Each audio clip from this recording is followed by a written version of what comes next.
Welcome back to Cinema Recaps. In today's video we will show you a science fiction action movie named Jumper. Shy teen David Rice has a crush on pretty Millie, who dreams of traveling the world. When he surprises her with a small gift, a snow globe of the Eiffel Tower, teasing bully Mark grabs it and throws it out onto the icy surface of the river. Determined, David ventures out on the ice and retrieves it. Waving, then falls through the ice and is swept away from the opening by the swift current. He is certain to die in the freezing water, without air, and suddenly finds himself lying prone in the library between the bookcases, in a huge gush of gallons of water. Gasping and alive, he trudges home, soaking wet, where his father chews him out. David enters his room, putting a chain on the door, but when his angry father bursts it open, there is only a swirl of wind. David has vanished. He finds himself in the damp aisle of the darkened library, and realizes he is teleported there yet again. It dawns on him that he finally has a way to change his life,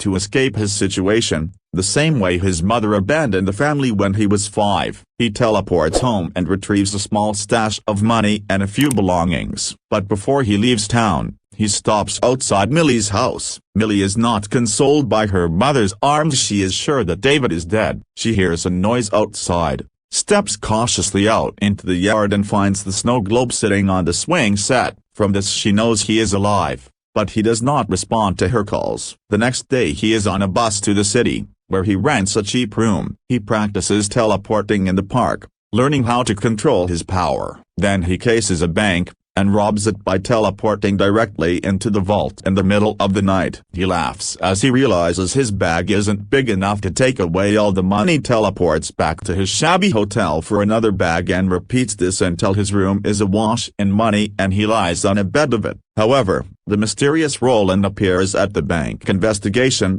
claiming to be from the NSA. Remarkably unsurprised by this locked door robbery, it is evident that he knows about teleport abilities, and is part of a powerful group that wants to find this bank robber. Years have gone by, and David has an expensive city apartment, papered with pictures of his world travels, and a small vault room full of money. He enjoys the pleasures of life wherever they are, surfing in Fiji, lunching atop the Sphinx in Egypt, picking up a girl in a British pub. He phases from one spot to another in his home, rather than walking even 2 paces, and disregards the troubles of ordinary people shown on television trapped in rising floodwaters. His peace is disturbed by the arrival of Roland, whose electrical weapon and wires prevent David from teleporting. We learn that Roland's mission in life is to destroy jumpers, for only God should have the power to be everywhere. Desperate, David manages somehow to get away, teleporting back to his boyhood bedroom. His father is alerted to his presence,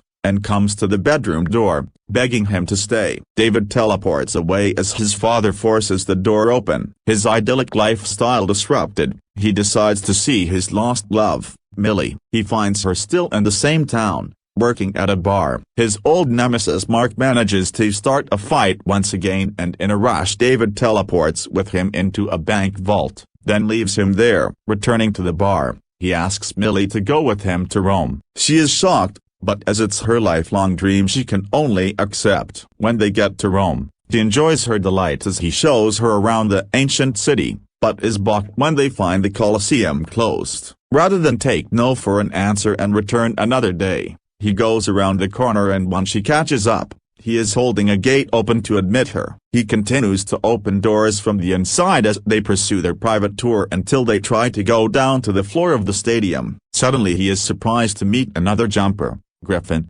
who informs him that he's not the only one and that there is a whole group of people like Roland, paladins, who want to kill jumpers, and 2 of them suddenly turn up. Griffin is prepared to fight their methods, and eventually subdues the attackers and teleports away. David follows Griffin's teleport to his lair, asking questions. He is bewildered, and Griffin's brief explanations do nothing to enlighten him. Griffin explains that David cannot afford to have a girlfriend, family, or friends, that they are all dead, that the paladins will kill them to get to him. David returns to Millie and agrees to leave, and they get away from officials inside the Colosseum only to be detained outside. David doesn't jump. He tells Millie to go back to the hotel, but she refuses. Hours later, David is still being questioned by the police, who are holding him and his passport until some other authorities arrive. Suddenly, a woman appears, telling him to get out and abandon his girl, telling him how many minutes he has to escape. He recognizes her from his childhood pictures. She is his mother. He finds Millie and takes her to the airport, then explains sorrowfully that he cannot go back home with her. In the meantime, Roland has been brought in to talk to Mark, whom David left in a bank vault. Mark, exhausted from repeatedly telling his story to disbelieving officials, explains who David is, where they are from, everything he knows. Seizing this opportunity, Roland visits David's father. David returns to ask Griffin more questions, and this time the risk to his family sinks in. He teleports to his childhood home, and finds his father on the floor, crying. He teleports his father to a hospital emergency room, trying to get help for him. He teleports to see Mark and Gal, asking what he told Roland. Mark says he told him everything. David realizes that Millie will be in danger as soon as she gets off the plane in the USA, but when he asks Griffin for help, Griffin refuses. David follows Griffin through jumps, trying to convince him. Griffin swipes a car and they ride together,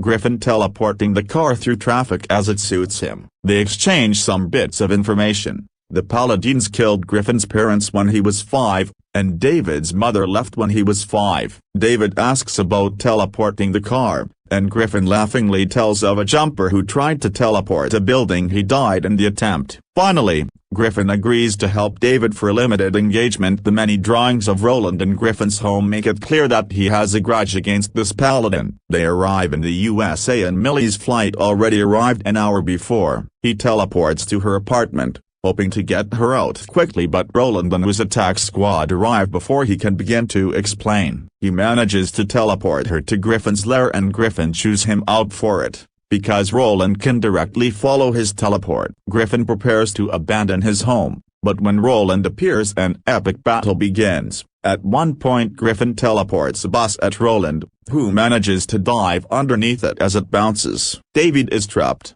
whipped up in a corner of the room by Roland's electrical wiring to be disposed of later. As Millie frees David, her anger at the situation and fear of his strange power are evident. She demands that he just take her home, and leave her alone. Naturally, she is soon captured and held hostage. Griffin plans to take a bomb to Millie's apartment to kill Roland. However, this will involve killing everyone else there, including Millie. David doesn't want that, so the two of them teleport around the world, fighting over the bomb, then over the detonator, falling from the Empire State Building and appearing in a war zone, where David finally traps Griffin in some fallen power lines as effective as Roland's traps. David returns to Millie's apartment, knowing he's walking into the lion's den. They use electric wires all around him to tie him down, anchoring them to the walls. David has Millie moved close to him, and, remembering Griffin's story, David doesn't try to move the whole building,